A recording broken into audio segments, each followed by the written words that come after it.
আজকে আপনারা দেখতে পাচ্ছেন ত্রিকোণমিতি ৯। আজকে আমরা শিখব সূত্র।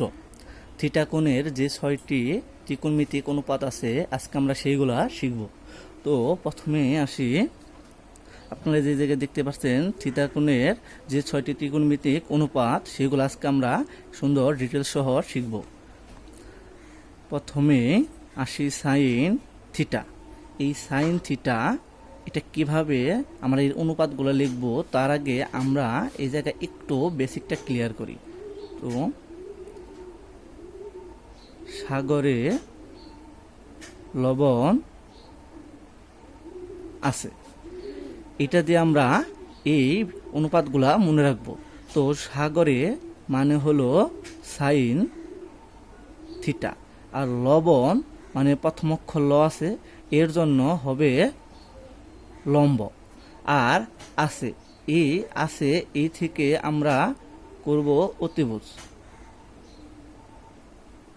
তাহলে আমরা দেখতে পাচ্ছি যে সাইন থিটা, সাগর মানে সাইন থিটা, লবণ মানে লম্ব, আছে মানে অতিভুজ। তাহলে আমরা সাইন থিটার অনুপাতটা লিখতে পারি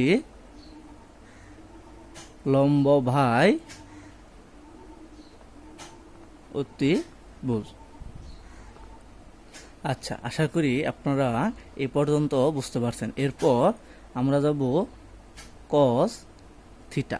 এই কস থিটার জন্য আমরা আরেকটা টেকনিক মনে রাখব, লিখব কক্ষে ভূত আছে।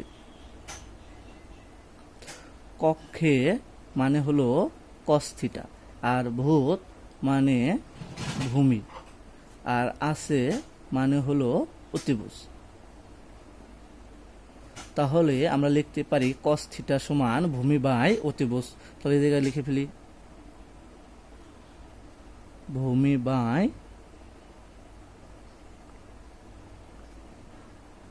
অতিভুজ। এরপর আমরা আরেকটা দেখি ট্যান থিটা। ট্যান থিটার জন্য তাহলে আমরা আরেকটা টেকনিক দিয়ে মনে রাখি, টেরা লম্বা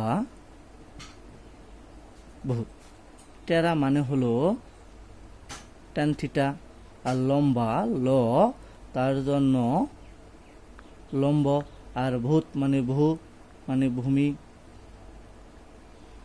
তাহলে আমরা লিখতে পারি ট্যান থিটা সমান লম্ব বাই ভূমি। লিখতে পারি ট্যান থিটা সমান লম্ব বাই ভূমি। এখন আমরা তো এই জায়গায় লেখার কথা থিটা কোণের ৬টি ত্রিকোণমিতিক অনুপাত, এখন আমরা লিখে ফেলছি ৩টা। এই টেকনিক দিয়ে ৩টা আমরা সাইন অনুপাতগুলো, সাইন অনুপাত, কস অনুপাত আর ট্যান অনুপাতগুলো মনে রাখতেছি। তো এখন আরও আমাদের ৩টি বাকি আছে। এই ৩টি লেখার জন্য আমাদের সাইনের যে সাইনের সাথে মিল আছে কার, কোসেক থিটা। তাহলে কোসেক থিটা আমরা লিখতে পারি এটার বিপরীত, সাইনের বিপরীতগুলো লিখব।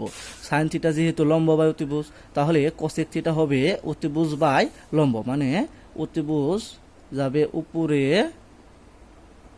আর লম্ব আসবে নিচে। মানে আমি দেখে দিচ্ছি এটার সাথে এটার মিল। আর কস থিটা, কজের সাথে মিল আছে সেক থিটা, তার জন্য আমরা লিখব সেক থিটা সমান সমান এইটার বিপরীতটা লিখব। যেহেতু কস থিটা আছে ভূমি বাই অতিভুজ, এর জন্য আমরা সেক থিটা লিখব অতিভুজ, অতিভুজ ভাই ভূমি। তাহলে আমরা লিখতে পারি এটার সাথে এটার একটা কানেকশন আছে। তো এখন আরেকটা আমাদের অনুপাত বাকি আছে, সেটা হলো কট থিটা। সেটা হলো এই ট্যানের হুবহু বিপরীত হবে। ট্যান থিটা হয়েছিল লম্ব বাই ভূমি, আর কট থিটা হবে ভূমি বাই লম্ব। আশা করি আপনারা এই অনুপাতগুলো সুন্দরভাবে বুঝতে পারছেন।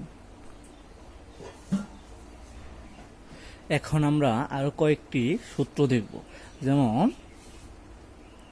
সাইন থিটা সমান 1/কোসেক থিটা।